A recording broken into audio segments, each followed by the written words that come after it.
Hi beauties and welcome to Vlogmas Day 16. Okay, you know what time it is? Advent calendar time. So today is number 16. It's from the brand Nudestix and it's a magnetic luminous eye color in the color Burnish. Let's see. It's like a dark bronze gold. It's a lot darker than what I normally go for, but I'll give it a try. I haven't tried anything from the brand Nudestix, and to be honest, I didn't even see first that it said Nudestix because the packaging is black and it was a matte black. You kind of couldn't see it, but now I can see that it says Nudestix. Let's get right into the video. So, welcome back to my channel. Today I'm going to be showing you my eyeshadow palette collection. This is an overview of all the palettes, and I'm going to be showing you close-ups of all of them. Let's start with my palette from Anastasia Beverly Hills. First off, we have the palette that started it all, the Modern Renaissance. I love this palette. As you can see, I've hit pan on a few shades. Then the next Anastasia palette I bought is the Soft Glam, and it looks like this. I've hit pan on the shade Glistening. Use this palette a lot. It's one of my favorite palettes. Next one is Carli Bybel. Very natural muted tones. Then let's do the Emily C. It has really pretty pinks, purples, and a pop of blue. I love this shade called Barb, one of my favorite Anastasia shades. Then let's take the Jackie Aina palette, which is my newest palette from Anastasia. And it's a really pretty warm and a bit darker palette. Then let's do the Norvina. And this is what it looks like. It has a lot of pinks and purples as well, which is some of my favorite shades. Then I have two MAC palettes. This is the Burgundy x9 palette.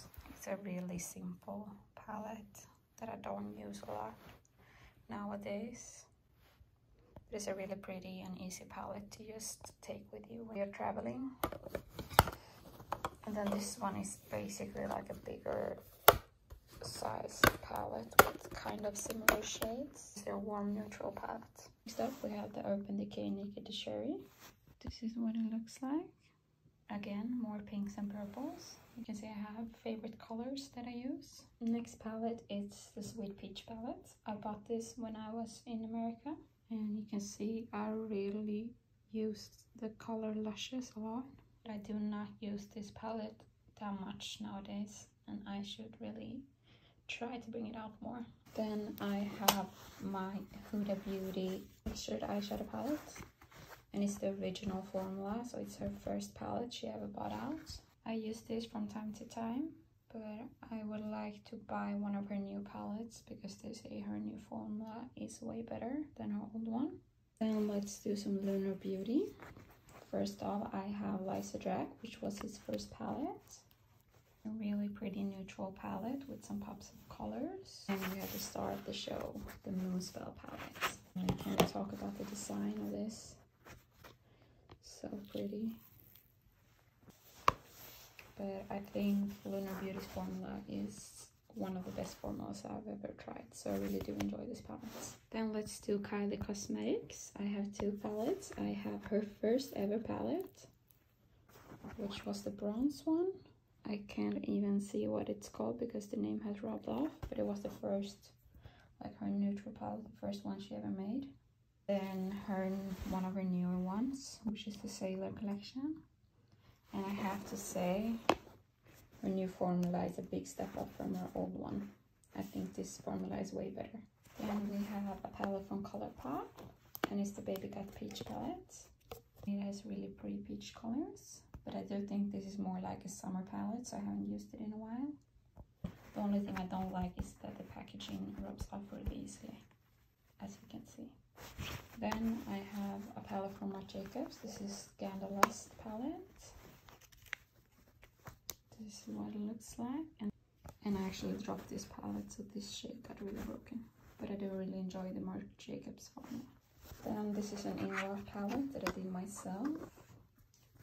Have not got that much use out of this palette. I think I picked it wrong shade, so it's my fault.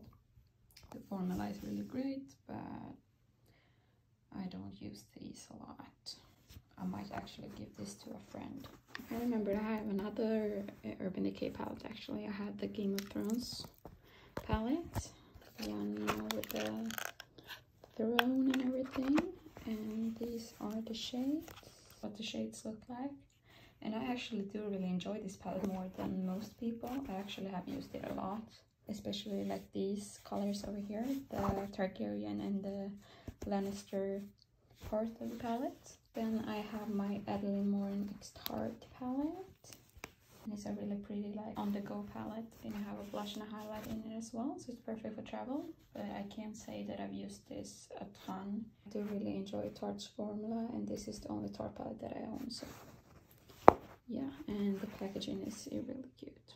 Then I have my Natasha Denona Love palette. This is what it looks like. It has red, pinks, and purples. Again, I almost forgot this palette. One more palette to the pile. My 3 Morphe palettes. So these are the 3 that I own. And let's just start at the bottom, which was the first Morphe palette I bought, which is the James Charles palette. And I have used this, but not a lot, especially not the really bright colorful shades, but I want to get into it more, but I have started to experiment with more colors. So this is a great palette for that. And I also did a palette bingo with this palette. If you haven't seen it, it's up on my channel. Then we have the Jaclyn Hill palette, the first one she did. And it's the more neutral one out of our palettes. And I do really enjoy this palette, and I've used it a lot, even though you can't really see it. Then the last one is my Madison Beer palette, which is this one. And it's a really like good basic neutrals palette, which is smaller than the big Morphe palette, so it's perfect for traveling. That's all of my palettes. I hope you guys enjoyed this video, and I will see you guys in the next one. Bye!